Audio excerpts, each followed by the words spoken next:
Price த Lord. இன்றைக்கி நாம் ஒரு ஃபேமஸான மிஷனரியோட லைஃப் ஸ்டோரி தான் பார்க்க போகிறோம். அவங்களோட பேர் ஐடா சோஃபியா ஸ்கடர். உங்களில் பல பேரும் இந்த பேரை கேட்டிருப்பீங்க. இவங்க யார், இவங்களுடைய வாழ்க்கையில் என்ன நடந்தது, இவங்க எப்படி அவங்களுடைய மிஷனரி ஊழியத்தை ஆரம்பித்தாங்க, இவங்க எப்படியெல்லாம் ஊழியம் செஞ்சாங்கன்றதை பற்றி தான் இந்த வீடியோவில் நம்ம பார்க்க போகிறோம். ஐடா ஸ்கடர் 1870 டிசம்பர் மாதம் 9 தமிழ்நாட்டில் இருக்கிற ராணிப்பேட்டையில் பிறக்கிறாங்க. இவங்களுடைய தந்தை பெயர் ஜான் ஸ்கடர், அம்மா பெயர் சோஃபியா வெல்ட் ஸ்கடர். ஐடா ஸ்கடருடைய தாத்தா ஜான் ஸ்கடர் சீனியர். அவர் ஒரு மருத்துவர். அங்கே அமெரிக்காவில் மருத்துவ படிப்பை முடிச்சுட்டு அங்கேயே வேலை பார்த்துட்டு இருந்தவர் இந்தியாவில் இருக்கிற மக்களுடைய தேவையை புரிஞ்சுட்டு தன்னோட மனைவியையும் 2 வயதே ஆன குழந்தையும் கூட்டிட்டு நேராக இந்தியாவுக்கு வந்துடுறாரு. இந்த ஜான் சீனியர் ஸ்கடருக்கு மொத்தமாக 9 மகன்களும் 2 மகள்களும். அதில் 2 மகன்கள் இறந்து போனதுக்கப்புறமா மிச்சம் இருந்த 7 பேருமே அமெரிக்காவில் தங்களுடைய படிப்பை முடிச்சுட்டு நேராக இந்தியாவுக்கு வந்து ஊழியம் செஞ்சிட்டு இருந்தாங்க. இப்படி குடும்பம் மொத்தமும் ஊழியம் செஞ்சிட்டு இருந்த ஒரு குடும்பத்தில் தான் ஐடா பிறக்கிறாங்க. என்னதான் இவ்வளோ பெரிய ஊழியம் செய்கிற குடும்பத்தில் பிறந்தாலும் ஐடாவுக்கு ஊழியம் செய்யணுன்ற எந்த ஐடியாவுமே கிடையாது. இந்தியாவில் இருந்த பசி, பிணி, பட்டினி இதெல்லாத்தையும் பார்த்து வளர்ந்த ஐடா என்றைக்குமே நான் மிஷினரி ஊழியத்துக்கு போக மாட்டேன், என்னுடைய கனவெல்லாம் கல்யாணம் பண்ணிவிட்டு அமெரிக்காவில் செட்டில் ஆகிறது தான் அவங்க ஃப்ரெண்ட்ஸ் கிட்ட எப்போவுமே சொல்லிட்டு இருப்பாங்களாம் ஐடா. இப்படி நினச்சிட்டு இருந்த ஐடாவோடைய வாழ்க்கையில் ஒரே நாள் இரவில் எல்லாமே மொத்தமாக மாறிடுச்சு. என்ன நடந்ததுன்னு பார்ப்போம். 1890 ஐடாவுடைய அம்மா நோய்வாய்ப்பட்டு மெட்ராஸ் மாகாணத்தில் இருக்கக்கூடிய திண்டிவனம் மிஷன் பங்களாவில் அட்மிட் செய்யப்படுறாங்க. அன்னைக்கு ஐடாவுடைய அப்பா அம்மாவுக்கு துணையாக இருந்தாங்க. ஐடாவும் அவங்க அப்பா அம்மாவுக்கு சப்போர்ட்டாக அங்கேயே இருந்தாங்க. ஒரு நாள் ராத்திரி ஐடாவும் அவங்க அம்மா அப்பாவும் இருந்த அறையை யாரோ வந்து தட்டுறாங்க.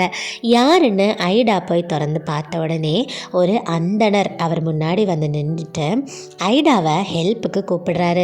என் மனைவி பிரசவ வேதனையில் துடிச்சிட்ருக்கா, தயவு செஞ்சு வந்து உதவி செய்யுங்க அப்படின்னு ஐடா கிட்ட கேட்டார். ஆனால் ஐடா, நான் டாக்டர் இல்லை, என்னோட அப்பா தான் டாக்டர், அவரை நான் கூட்டிகிட்டு வரேன் அப்படின்னு சொல்கிறதுக்குள்ளே அவர் கிளம்பிடுவார். ஐடாவுக்கு ஒரே குழப்பம். எதுக்கு இப்போ திரும்ப போனார், அப்பாவை தானே கூப்பிடுறேன்னு சொன்னேன் அப்படின்னு அவங்க மனசுக்குள்ளே நினச்சிட்டு போயிட்டாங்க. மறுபடியும் கதவு தட்டுற சத்தம் கேட்டது. யாருன்னு போய் திறந்து பார்த்தப்போ ஃபஸ்ட்டு வந்திருந்தது ஒரு அந்தனர் சமயத்தை சேர்ந்தவர், இப்போது ஒரு இந்து சமயத்தை சேர்ந்த ஒரு மனுஷனும் அவர் கேட்ட அதே உதவியை கேட்டுட்டு வந்திருந்தார். மனைவி பிரசவ வழியில் இருக்காங்க, கொஞ்சம் வந்து உதவி செய்யுங்கன்னு. இவங்களும் அதே மாதிரி இருங்க நான் அப்பாவை கூப்பிட்றேன்னு சொல்லுவாங்க. ஆனால் அந்த மனிதரும் அங்கிருந்து உடனே கிளம்பி போயிடுவார். ஐடா மறுபடியும் அதே கன்ஃபியூஷனோட வீட்டுக்குள்ளே போயிடுவாங்க. ஆனால் மறுபடியும் கதவு தட்டுற சத்தம் கேட்டது.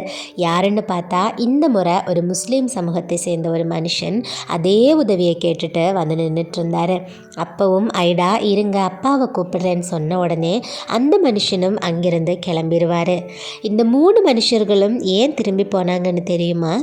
அன்னைக்கு இருந்த இந்திய வழக்கப்படி பெண்களுக்கு பெண்கள் தான் பிரசவம் பார்க்கணும்னு ஒரு சிஸ்டமாக ஃபாலோ பண்ணிட்டு இருந்தாங்க. அந்த மூட நம்பிக்கை தான் பெருசு, மனைவியோட உயிர் பெருசு இல்லைன்னு தான் இந்த 3 பேரும் அங்கிருந்து கிளம்பி போனாங்க. ஐடாவுக்கு இந்த விஷயம் புரிஞ்சிருச்சு. அவங்க நைட்டே ரொம்ப யோசிக்க ஆரம்பித்தாங்க. ஒருவேளை இந்த மூட நம்பிக்கையில் இருக்கிற ஜனங்களுக்கு மத்தியில் ஊழியம் செய்ய தான் தேவனை அழைக்கிறாரோ அப்படின்னு ஒரு கன்ஃபியூஷனோடவே இருந்தாங்க. அடுத்த நாள் காலையில் ஐடா தன்னுடைய ரூமில் இருக்கிறப்போ ஒரு சத்தம் கேட்குறாங்க. சவ ஊர்வலம் போகிற சத்தம். அந்த நைட்டு இறந்த அந்த 3 பெண்களையும் சவ ஊர்வலத்துக்கு எடுத்துகிட்டு போகிறாங்க. மூட நம்பிக்கையால் மனைவியோட உயிரே போனாலும் பரவாயில்லைன்னு அந்த கணவர்கள் அந்த மூட நம்பிக்கையை பிடிச்சுக்கிட்டாங்க. இந்த சவ ஊர்வலத்தோட சத்தத்தை கேட்ட ஐடா ரொம்ப அழ ஆரம்பித்தாங்க. அவங்க ரூமில் போய் உட்காந்து கதறி அழுது தன்னை அந்த நிமிஷமே தேவனுக்காகவும் ஊழியம் செய்கிறதுக்காகவும் ஒப்பு கொடுத்தாங்க. இப்போது ஐடா நேராக அமெரிக்கா போகிறாங்க. அமெரிக்கா போய் தன்னுடைய மருத்துவ படிப்பை அங்கே முடிக்கிறாங்க. முடிச்சுட்டு அவங்க திருமணம் எதுவுமே செஞ்சுக்கலை. திருமணம் செய்யாமலேயே இந்தியாவில் இருந்த பெண்களுக்காக தன்னுடைய வாழ்க்கையை மொத்தமாக அர்ப்பணிக்கிறாங்க.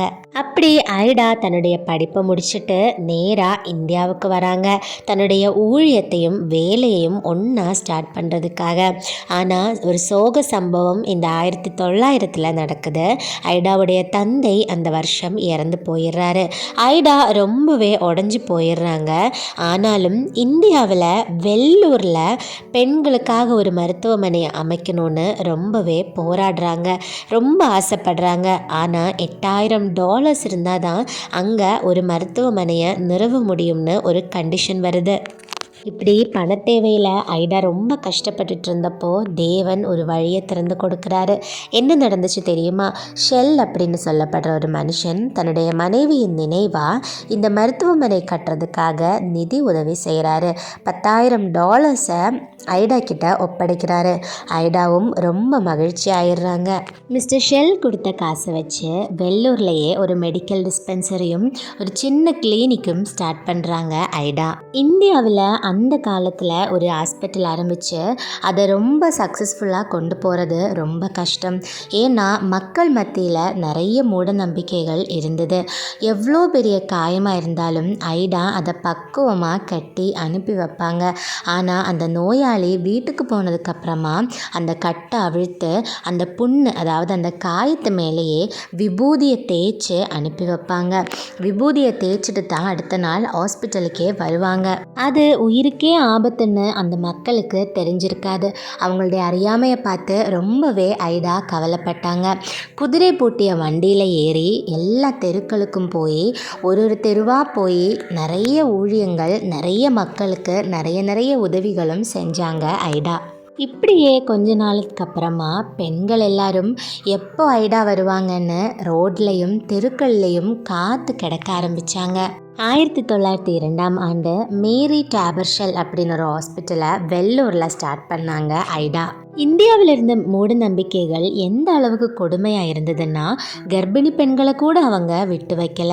ராவு காலத்தில் குழந்தை பிறந்தா அந்த குழந்தையும் அந்த தாயும் சேர்த்து கொல்லப்படணும்னு ஒரு மூட நம்பிக்கை இந்தியாவில் இருந்தது.